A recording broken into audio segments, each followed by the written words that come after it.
ખાણ ખનિજ વિભાગ નવસારી વય નિવૃત્ત મદદનીશ ભૂસ્તરશાસ્ત્રી વર્ગ 2 વિરુદ્ધ ₹1,02,46,949 62.13% અપ્રમાણસર મિલકત અંગેનો ગુનો દાખલ કરતી Navsari ACB Navsari anti corruption bureau દ્વારા ખાણ ખનિજ વિભાગ નવસારીના નિવૃત્ત મદદનીશ ભૂસ્તરશાસ્ત્રી વર્ગ 2 શ્રી સંદીપ મધુકર ખોપકર વિરુદ્ધ ગુનો નોંધાયો છે। આક્ષેપિત ખોપકરે પોતાની રાજ્ય સેવા દરમિયાન 1/1/2009 થી 30/11/2018 સુધીમાં તેમની કાયદેસરની આવક કરતાં વધારેમાં વધારે ₹1,02,46,949 અપ્રમાણસર મિલકત વસાવી હોવાનો આરોપ છે।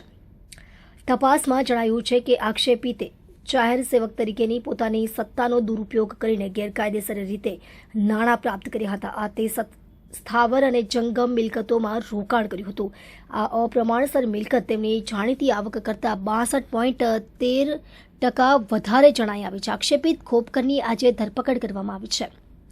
આ કેસની તપાસ એસીબી સુરતના પોલીસ ઇન્સ્પેક્ટર કે.જે. ધડુક દ્વારા કરવામાં આવી રહી છે, જેની દેખરેખ એસીબી સુરત એકમના નિયામક શ્રી આર.આર. ચૌધરી દ્વારા કરવામાં આવી રહી છે।